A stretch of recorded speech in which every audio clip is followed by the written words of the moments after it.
ditemukan sejumlah uang rupiah dan juga dalam bentuk mata uang asing. Terkait dengan perkara ini adalah berkaitan dengan dugaan korupsi.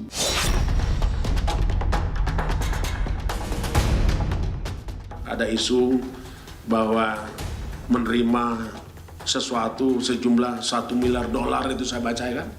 Nah, itu. Saya pastikan itu tidak ada.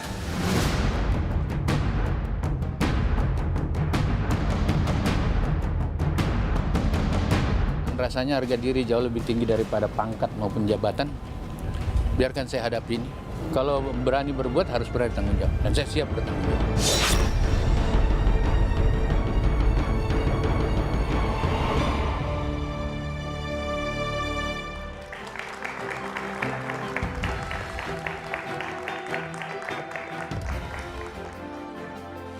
Kasus dugaan korupsi di Kementerian Pertanian terus menyita perhatian. Pasalnya, kasus ini tak hanya menjerat mantan Menteri Pertanian Syahrul Yassin Limpo, namun juga berujung laporan dugaan pemerasan yang dilakukan pimpinan KPK. Dalam proses penanganan kasus dugaan korupsi ini, Komisi Pemberantasan Korupsi terus menelisik kasus dugaan korupsi yang dilakukan kader Partai Nasdem ini. Sementara kepolisian sudah menaikkan status penanganan kasus dugaan pemerasan terhadap Syahrul Yassin Limpo ke tahap penyidikan. Benarkah ada pemerasan yang dilakukan pimpinan KPK dalam penanganan kasus korupsi di Kementerian Pertanian?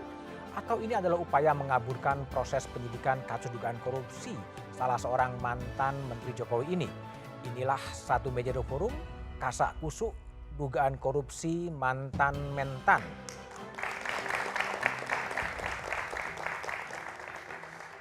Di studio telah hadir sejumlah narasumber. Dari ujung sebelah kanan ada kuasa hukum Syahrul Yassin Limpo, Febri Diansyah. Malam, Febri. Selamat malam, Pak. Kemudian di sebelah kanan saya ada Ahmad Sahroni, politisi Partai Nasdem. Malam, Bang Sahroni. Di sebelah kiri saya ada Al Araf, Pansel Pimpinan KPK 2019-2023. Malam, Al. Dan kemudian di ujung sebelah kiri ada Guru Besar Hukum Pidana Universitas Pelita Harapan, Jamin Ginting. Malam, Bang Jamin. Oke. Sebelum saya memulai diskusi, memulai dialog, saya akan ke gedung KPK. Di sana ada jurnalis Kompas Rizky Francisco Donasiano. Sisko, bisa diupdate perkembangan terakhir di KPK sekarang ini? Baik, yang bisa kami gambarkan saat ini di belakang kami adalah mobil tahanan KPK seperti itu setelah konferensi pers yang dilakukan oleh pihak KPK terhadap penetapan tersangka. Nah, dalam hal ini penetapan tersangka yang dilakukan oleh KPK adalah untuk 3 orang dan yang sudah dilakukan penahanan adalah untuk Sekjen Kementerian Pertanian Republik Indonesia yaitu Kasdi Subagiono yang sesaat lagi ataupun juga kami nantikan di belakang kami ini untuk keluar setelah proses konferensi pers yang akan dilakukan di sini.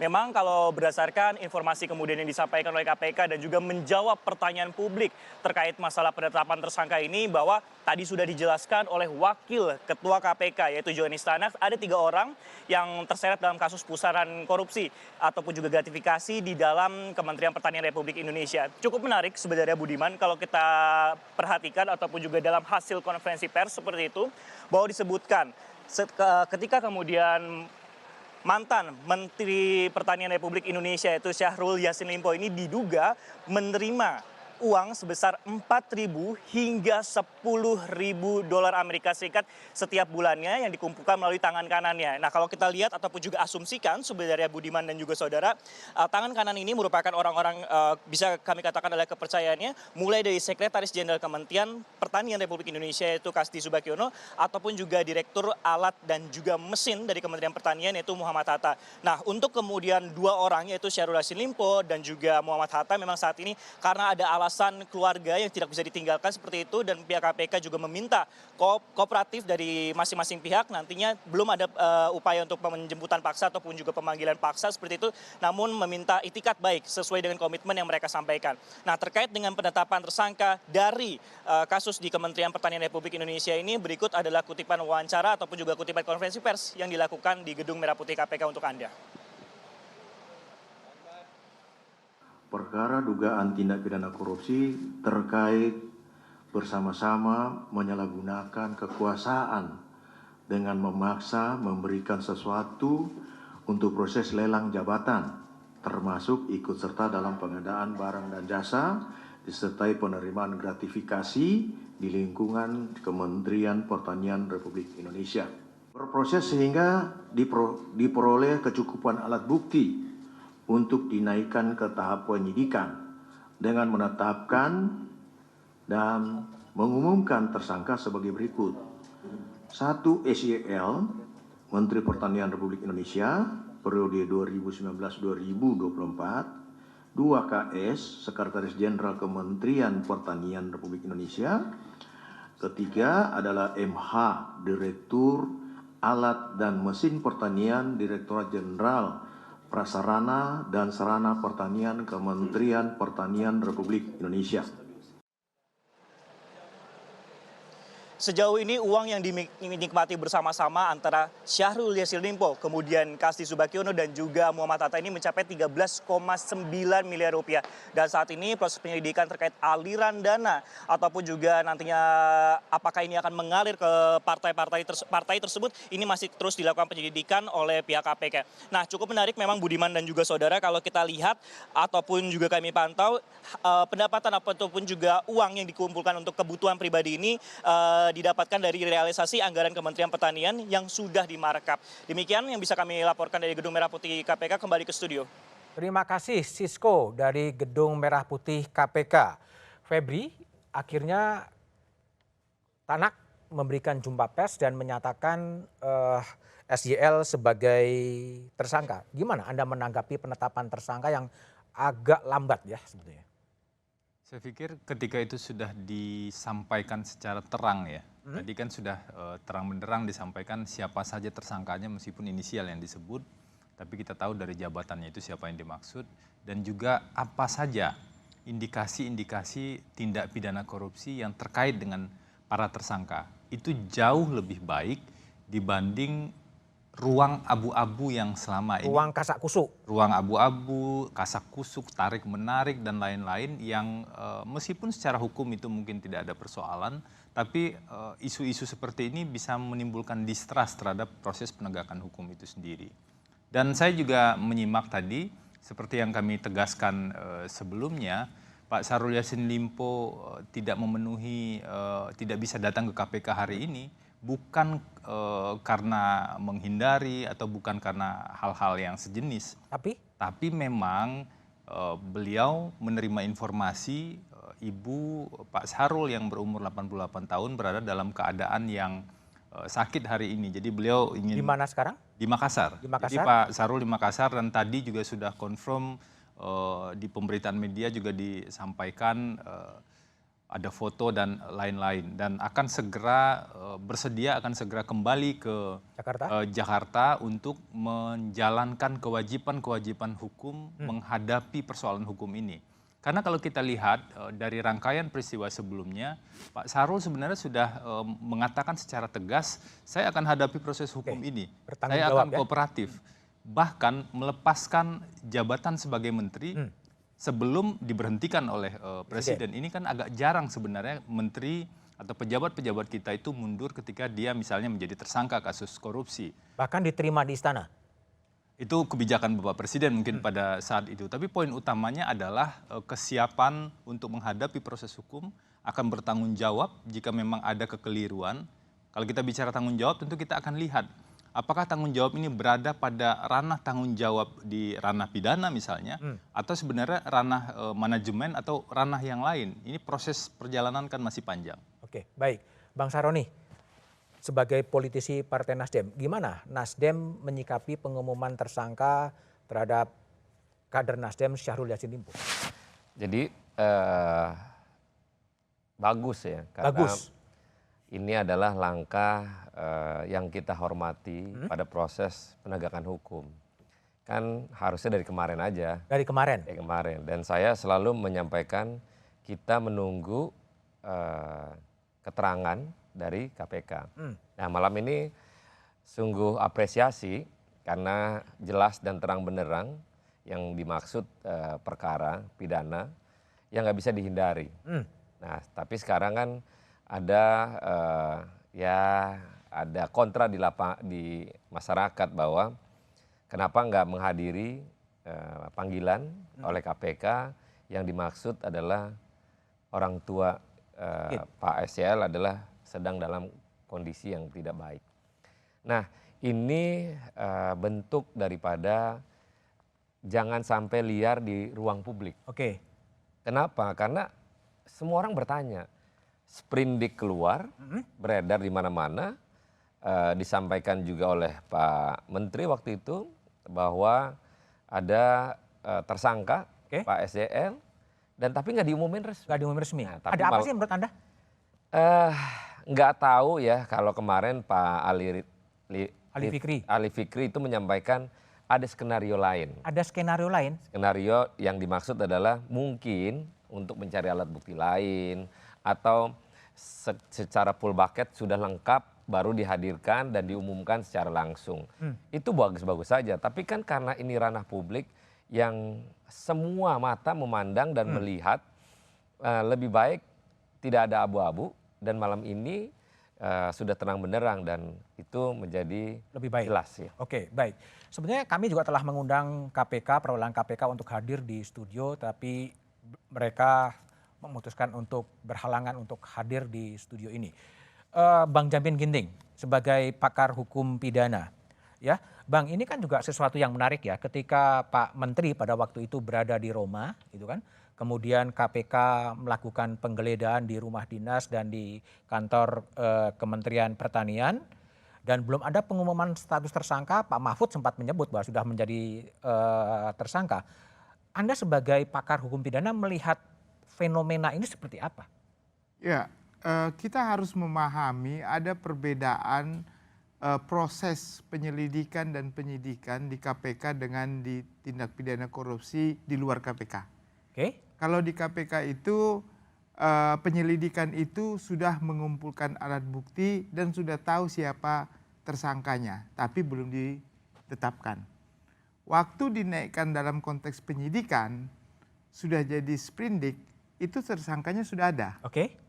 Nah, proses yang sekarang yang berlaku di KPK untuk conference kemarin dikatakan mereka harus menahan dulu.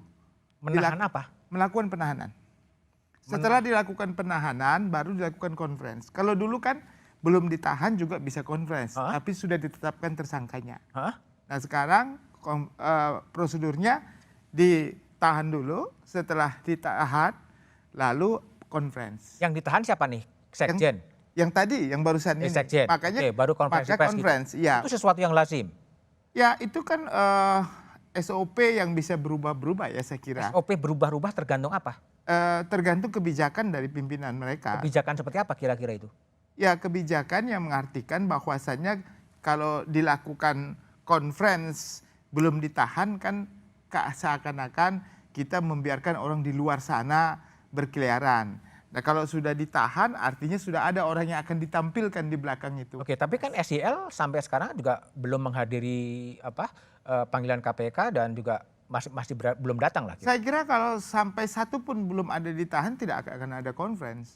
Oh, pokoknya yang ditahan dulu baru konferensi pers. Iya, makanya itu berbeda. Makanya saya katakan tadi kenapa pada saat ini sudah jadi sebenarnya sprindik keluar itu sudah ada tersangkanya. Saya kira Pak Mahfud sudah tahu itu.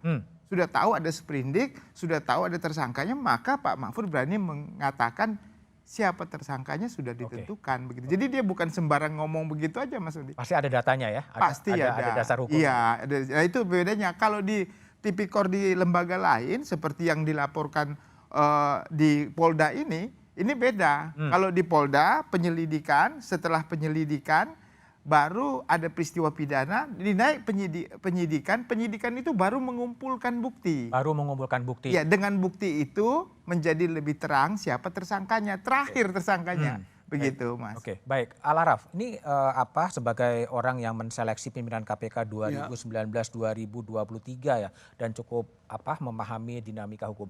Ini Anda lihat ada ketidakkompakan dari pimpinan KPK yang ada sekarang, mulai dari pelaporannya kepada presiden ditandatangani oleh pimpinan A, sprindik oleh pimpinan B, lalu kemudian pengumuman tersangka oleh pimpinan C. Apakah ada sesuatu yang janggal? Tapi analisanya setelah jeda berikut ini.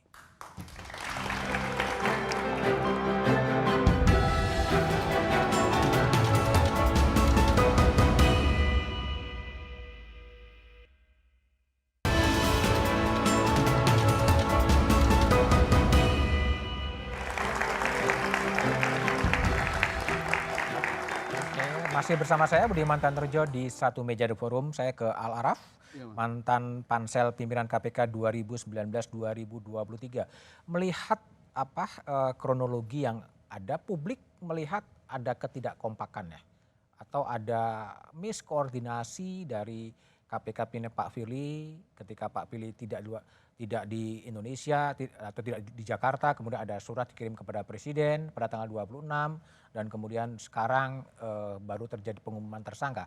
Anda melihat apa yang terjadi di KPK sekarang ini? Ya, pertama saya mau lihat soal ini dalam konteks hukum. Ya. Dalam konteks hukum tentu proses hukum yang dilakukan oleh KPK silahkan berjalan. Ya. Pada saat bersamaan proses hukum yang dilakukan oleh Polda Metro Jaya juga silahkan berjalan. Karena itu ranah proses hukum. Yang kedua saya mau lihat dalam konteks politik hukum.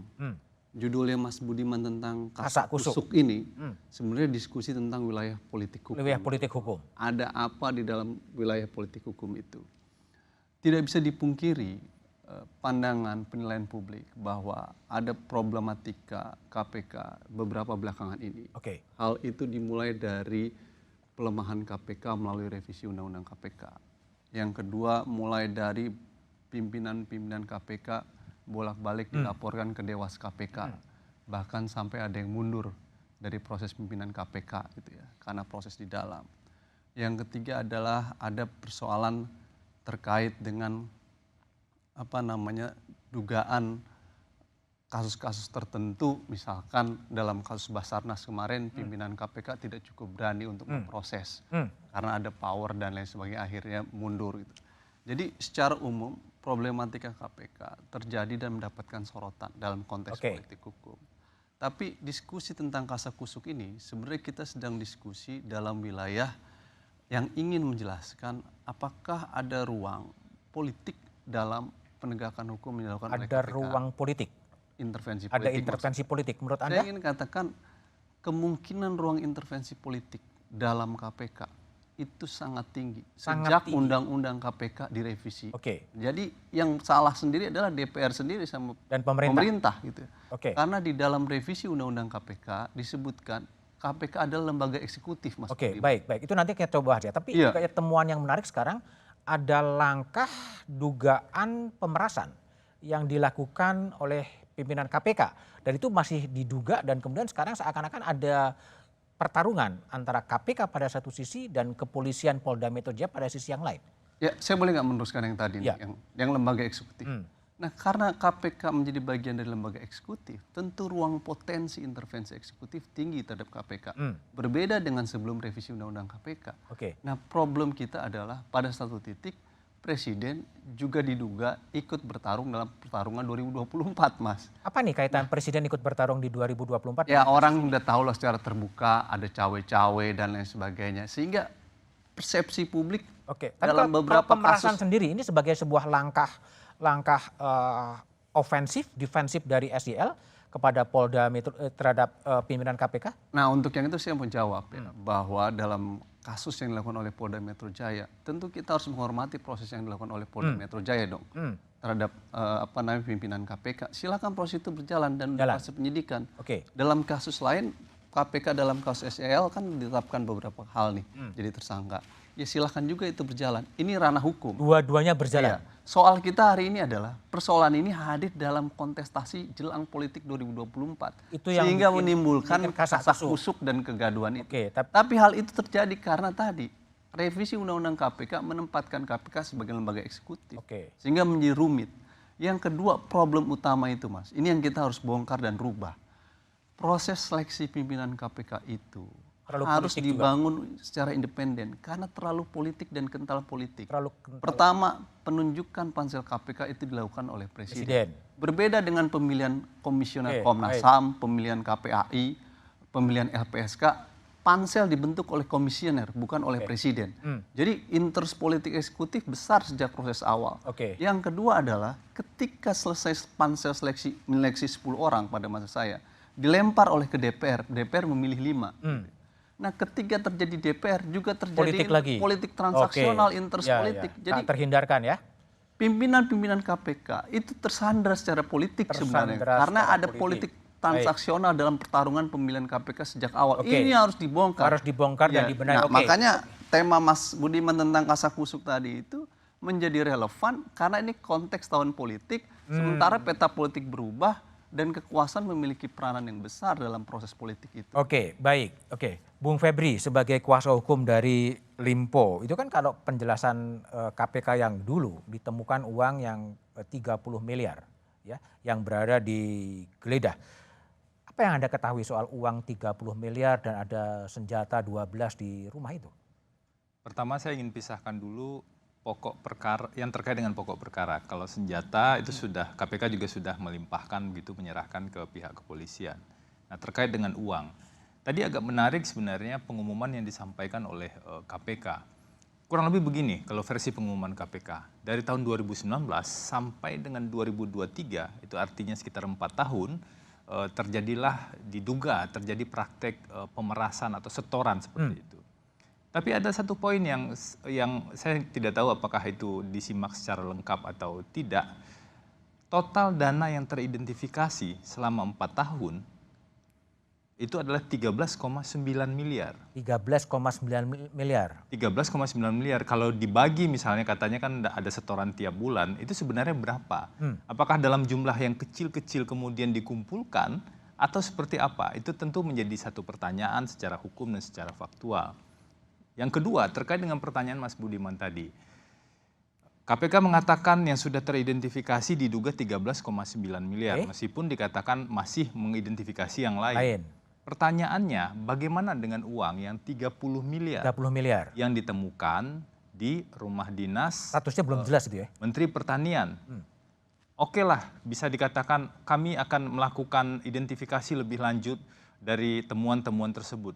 Itu masih masuk akal, tapi yang jadi pertanyaan adalah apakah ketika dilakukan penyitaan, uang tersebut sudah diidentifikasi terkait atau tidak terkait dengan perkara. Kenapa? Karena yang boleh disita itu adalah yang terkait dengan perkara saja. Tentu ini jadi pertanyaan, pada saat disita ini bayangan pihak yang menyita itu seperti apa? Apakah uang ini terkait dengan perkara atau tidak? Makanya kami harap ini dalam proses berjalan tentu bisa makin terbuka, bisa lebih clear, karena saya lihat tadi di pengumuman kan 13,9 itu yang ada setoran dolar dan segala macam. Sementara yang disita adalah 30 miliar. Ini kaitannya dengan perkara apa? Apakah boleh sesuatu disita tapi dia tidak terkait dengan perkara? Ini pertanyaan hukum yang cukup mendasar sebenarnya, gitu kan.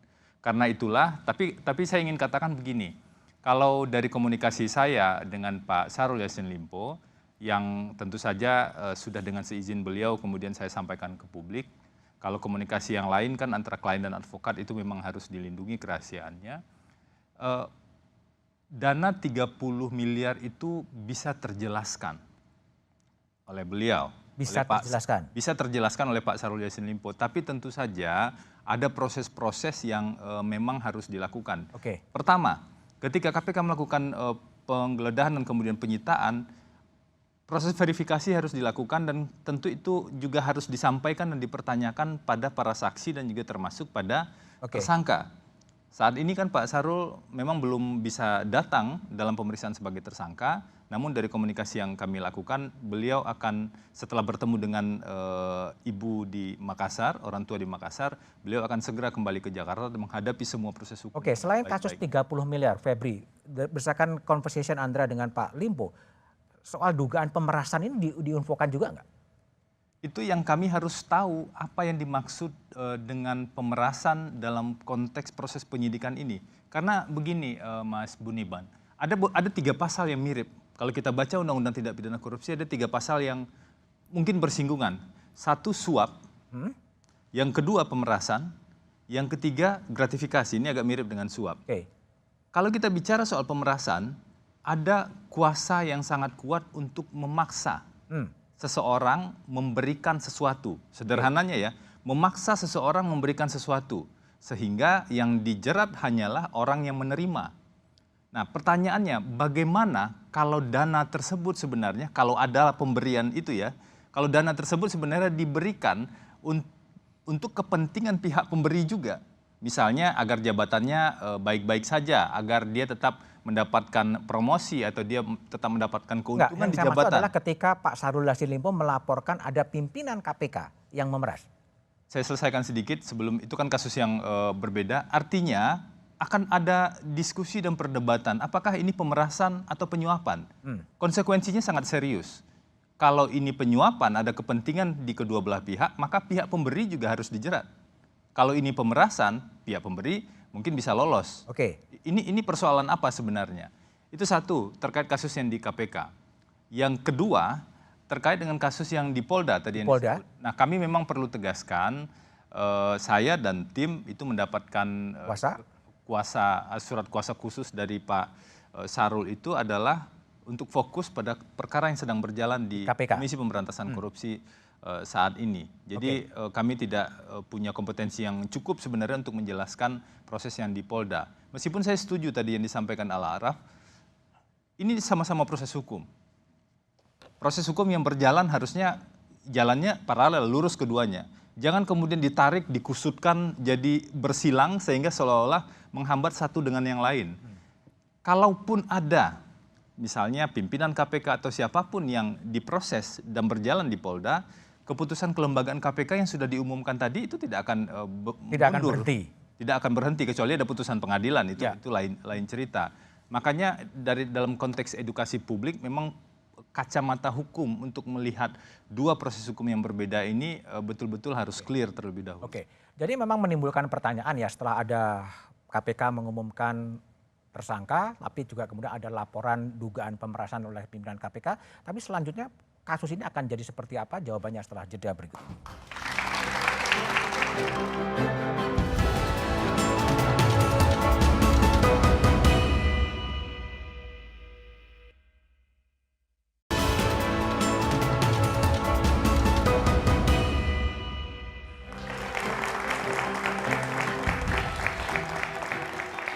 Masih bersama saya Budiman Tanurjo di Satu Meja The Forum. Satu Meja juga telah berupaya mengundang perwakilan dari KPK, tapi pimpinan KPK masih berhalangan untuk hadir. Bung Sahroni sebagai Wakil Ketua Komisi 3 DPR. Bang, jadi kalau sekarang ada Syahrul Yassin Limpo yang melaporkan dugaan pemerasan yang dilakukan oleh pimpinan KPK, gimana menjaga marwah KPK itu sendiri dalam proses penyidikan berikutnya? Ini sebenarnya dua institusi yang masing-masing punya peranan. Yang pertama, KPK tidak berhenti untuk melaksanakan perkara tindak pidana korupsi oleh tersangka SYL. Ini nggak berhenti nih, terusin aja jalan. Yang di Polda Metro terkait dengan entah siapa yang melaporkan. Entah siapa yang melapor ya, bukan SYL ya. Bukan SYL, entah siapa kita, pada prinsipnya kita buta karena kita tidak pernah tahu. Tapi di situ ada keramaian yang mestinya Polri sendiri harus menyikapi dengan profesional. Jangan sampai keterkaitan dua institusi seolah-olah ada friksi di dalamnya. Dan kita hindari friksi itu. Tetap pada institusi yang bekerja masing-masing, profesional polisi harus dikedepankan, supaya publik melihat ini dengan terang benderang. Komisi 3 rencana memanggil KPK setelah reses gitu? Iya, bukan hanya KPK, tapi polisi juga akan dipanggil. Akan dipertemukan dalam panggung Komisi 3? Karena ini masih masa reses, kita sampai tanggal 31 Oktober, setelah reses kita akan jadwalkan untuk memanggil kedua belah pihak sekalian nanti. Sekalian akan dipertemukan? Sekalian, iya.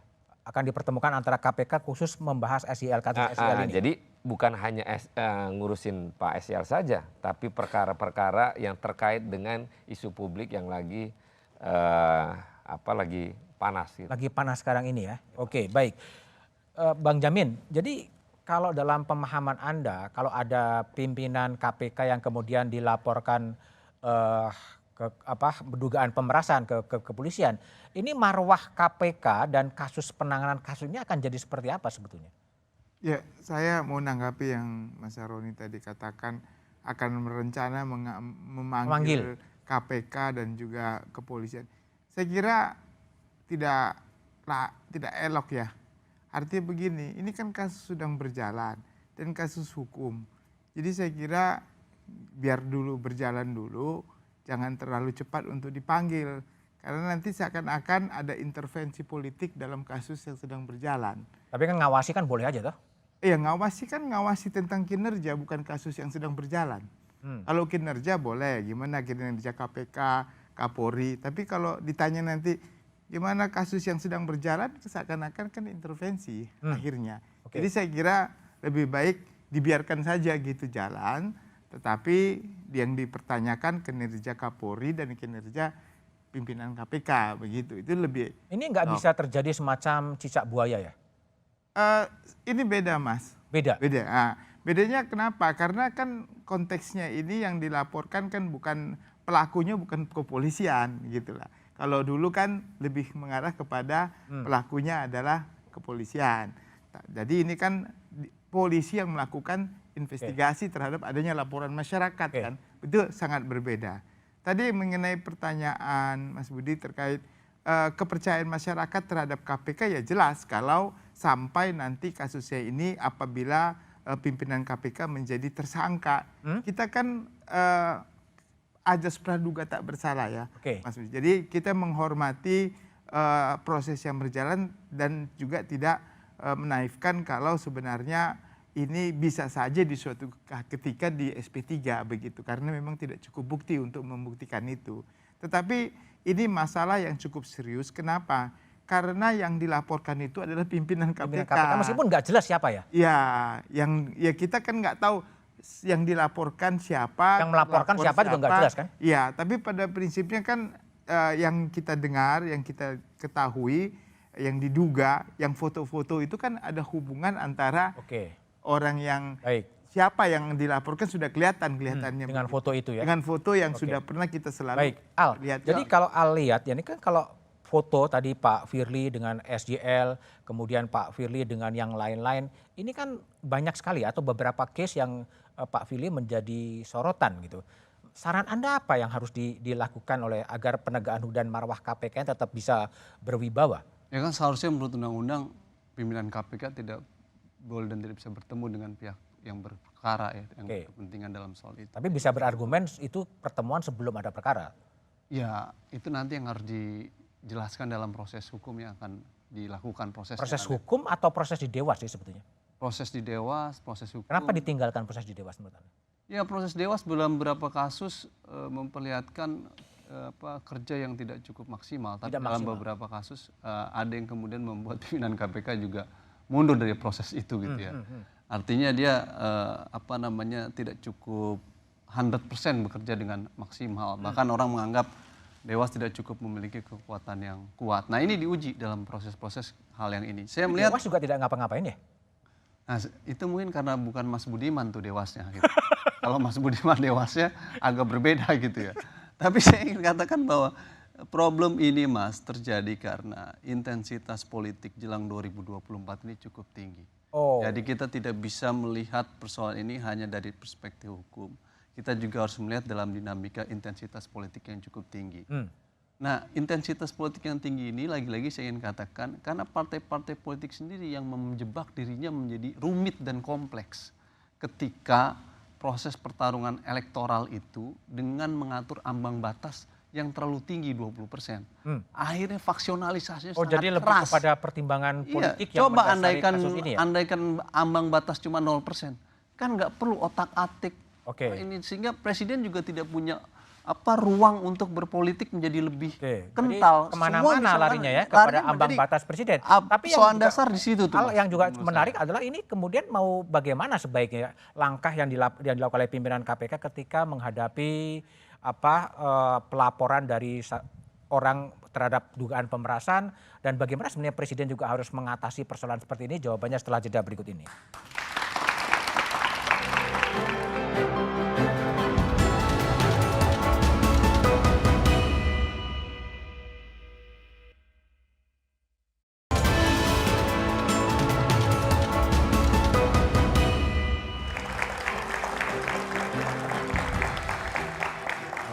Bang Saroni, dalam keterangan persnya KPK juga menyebutkan sedang menyelidiki dugaan ada aliran uang dari SJL ke Nasdem. Gimana Anda menanggapi itu?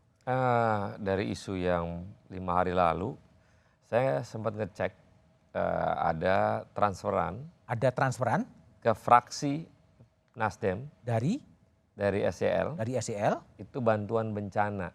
bantuan bencana Bantuan bencana. Nilainya 20 juta. 20 juta. 20 juta. Ini saya langsung kasih tahu supaya jangan lagi ada pertanyaan. Saya sebelum isu itu beredar bertanya, saya cek. Oh, Anda bendahara Partai Nasdem juga ya? Fraksi partai. Bendahara fraksi Partai Nasdem. Nah, itu biasanya kita menerima bantuan-bantuan terkait dengan ada musibah yang ada di Republik ini. Jadi semua anggota DPR membantu tidak dipatok, tapi mereka membantu dengan seikhlasnya. Oke, tapi memang ada transferan dari SCL sebesar 20 juta. Itu sudah diakui oleh bendahara fraksi Partai Nasdem. Jadi tidak masalah artinya kalau ada penelusuran lebih jauh di luar yang 20 juta itu. Kalau untuk ke partai sendiri nggak ada ya. Saya juga bendahara umum partai. Tidak ada transaksi terkait dengan urusan personal, nggak ada. Kita semua terlaporkan tidak mau menerima pada transferan seorang personal, kita nggak. Kita bekerja dengan uang yang memang sudah didapatkan dari negara. Tapi kalau memang KPK mau menelusuri ya silakan aja kan? Silakan aja, itu terbuka. Oke, baik. Tadi saya menanggapi itu Profesor, terkait dengan pemanggilan KPK dengan polisi, itu biasanya kita pengawasan. Nah, di samping pengawasan, kita biasanya bertanya pada isu-isu besar. Untuk membuka hal terkait dengan apa yang menjadi perkara yang harus dibuka secara transparan. Nah, mungkin nanti saya akan meminta kepada dua institusi ini, untuk kasus ini lebih transparan kepada publik. Apa yang terjadi dari perkara yang ditangani oleh KPK oleh tersangka SCL dengan kejadian yang berperkara yang sedang berjalan berperkara di Polda Metro. Supaya apa? Kalau ini dibuka di ruang publik setransparan mungkin, jadi kita bisa tahu dan kita bisa nilai mana menjadi politisasi atau dipolitisasi. Supaya masyarakat mendapatkan informasi yang tadi itu, tapi itu setelah reses kan 30. Iya, setelah reses nanti. Baik, Bung Jamin. Jadi dalam posisi sekarang ya ini kan dua-duanya kan kepolisian maupun KPK kan dalam rumpun eksekutif di mana presiden kemudian juga ikut harus bertanggung jawab. Apa yang Anda sarankan kepada presiden dan juga kepada pimpinan KPK dalam kasus seperti sekarang? Ya. Sebenarnya yang disebut eksekutif itu bukan pimpinan ya, itu para pegawai KPK. Kalau pimpinan itu independen, lembaga ini independen, nggak bisa intervensi dari presiden. Tapi kalau secara administratif kepegawaian dia di bawah eksekutif karena sama dengan ASN. Nah, saya kira begini Mas. Jadi ini kan kasus yang sudah ada di penyidikan. Penyidikan sudah berjalan. Di satu sisi ada laporan dari yang kita tidak tahu tadi itu terkait dengan pemerasan yang diduga dilakukan oleh pimpinan KPK, salah satu pimpinan KPK. Nah, ini saya kira nggak bisa kita bilang langsung, oh kalau kamu berhentikan itu kita berhentikan ini, yang kalau kamu nggak mau berhentikan ini juga saya lanjutin. Nah ini kan namanya itu kan namanya kan transaksional. Transaksional. Ya. Transaksional. Dalam hukum itu nggak boleh begitu. Harus diselesaikan. Diselesaikan apakah benar ada tindakan perbuatannya nyata atau tidak. Nggak ada istilah dalam konteks pidana korupsi itu ada RG. Ya, tidak ada restoratif justice. Restoratif justice. Gitu. Ya. Cincai gitu maksudnya. Iya, bukan restoratif justice itu penyelesaian secara damai gitu karena dikembalikan uang. Pasal 4 sudah jelas pengembalian uang tidak mengakibatkan berhentinya suatu proses pidana begitu. Termasuk pemerasan ini dan gratifikasi ini juga begitu. Artinya nggak ada RG, tidak ada restoratif justice sama-sama. Bahkan presiden sekalipun tidak boleh restoratif justice. Nggak bisa. Artinya gitu. Presiden membiarkan saja perkara itu berjalan sebagaimana mestinya. Benar Mas Budi. Jadi saya nggak setuju contohnya ya. Ibarat kata saya menduga presiden manggil pimpinan KPK lalu manggil Kapolri duduk sama-sama. Oke kalian diam bikin SP3 crash course. Itu saya kira nggak bijaksana presiden itu. Artinya harus diselesaikan masing-masing sampai akhir. Kalau memang tidak terbukti SP3 ya silakan gitu. Tapi nggak bisa ini jalan damai gitu diselesaikan seperti itu begitu. Oke, baik. Al, Ya, ini gimana? saya gini Mas, kita ini kan negara hukum ya, sehingga kita harus menghormati proses hukum. Proses hukum yang berjalan di KPK silakan berjalan, proses hukum yang dilakukan oleh Polda berjalan. Jangan diasumsikan ini seperti apa, ini harus jalan dua-duanya. Yang kedua adalah Mas, saya ingin tekankan bahwa kepentingan kita dalam persoalan ini, kasus ini dan gaduh kasakusuk ini, itu karena memang kita menyadari bahwa ruang politik sangat berkepentingan terhadap KPK. Jadi kekuasaan ini selalu berkepentingan terhadap KPK. Oleh karenanya dia mencoba otak-atik dengan menggeser undang-undangnya, merubah undang-undangnya dan lain sebagainya. Jadi saya berharap di 2024 semua kandidat itu punya komitmen untuk merevisi undang-undang KPK tadi. Satu poin supaya dia tidak jadi lembaga eksekutif lagi, jadi lembaga independen dan lain sebagainya itu. Yang juga menarik adalah Anda bicara soal tensi politik ya. Iya. Setelah Pak SYL kembali ke Jakarta, kemudian juga bertemu dengan Presiden di Istana dan fotonya itu kemudian dipublish. Ini apa? Simbol apa? Atau pesan apa? Ya, yang bisa menafsirkan itu kalau mungkin, Anda? Kalau saya menafsirkan bahwa mungkin dia sebagai bekas mantan pembantu presiden ketemu presiden yang menyatakan mengundurkan diri. Kalau tafsir politik kan orang bisa bertafsir macam-macam, itu ya. Tapi yang kedua saya ingin tekankan lagi Mas, kenapa kita melihat kental dimensi politik dalam dimensi KPK sekarang? Mas Budiman kan tahu masa pimpinan KPK itu harusnya berakhir di bulan Desember. Diperpanjang. Ya kan? Ini diperpanjang. Apa alasan memperpanjang? Mahkamah Konstitusi menurut saya sangat amat tidak rasional memperpanjang masa pimpinan KPK. Terlalu kompleks ya. Terlalu kompleks. Cawe-cawe ya. Desember ini berakhir diganti sama Mas Budiman. Revisi undang-undang KPK dilakukan baru KPK benar. Sepanjang itu nggak terjadi susah ini Mas. Gitu. Bung Febri, Bung Febri, Anda memastikan bahwa SYL akan begitu datang ke Jakarta langsung akan datang ke KPK kooperatif? Kooperatif sudah pasti, karena itu memang dari awal sudah disebutkan dan itu dilihat dari konsistensi sikap ya. Bahkan sampai tadi saya bilang melepaskan jabatan tadi untuk fokus pada proses hukum ini. Datang ke Jakarta, tadi saya sudah tanya, beliau akan segera datang ke Jakarta dan kami tim kuasa hukum tentu akan koordinasi dengan KPK lebih lanjut kapan penjadwalan ulang yang dimungkinkan oleh KPK. Karena harusnya kan jadwal pemeriksaan hari ini, kemudian meminta penjadwalan ulang. Nah tentu itu perlu koordinasi lebih lanjut. Di hari apa penyidik KPK kemudian bisa menjadwalkan pemeriksaan sebagai tersangka tersebut. Bagi Pak Syahrul Yassin Limpo ini semua memang seperti jalan ke depan yang harus dihadapi. Apapun itu, karena apalagi tadi saya komunikasi juga setelah bertemu dengan Ibunda di Makassar. Sekarang posisi masih di Makassar? Saya nggak tahu yang sekarang ya. Tadi saya komunikasi setelah bertemu dengan Ibunda di Makassar, beliau merasa jauh lebih solid begitu, jauh lebih yakin akan bisa melalui ini dengan sebaik-baiknya. Gitu. Jadi poin utamanya adalah proses hukum ini harus dilakukan dan akan dilakukan secara kooperatif. Begitu. Oke, baik Bang Febri, Bang Saroni, Al dan Prof. Jamin Ginting telah bergabung di satu meja The Forum. Terima kasih. Pendiri bangsa telah menorehkan dalam konstitusi bahwa negara ini adalah negara hukum dan bukan negara kekuasaan.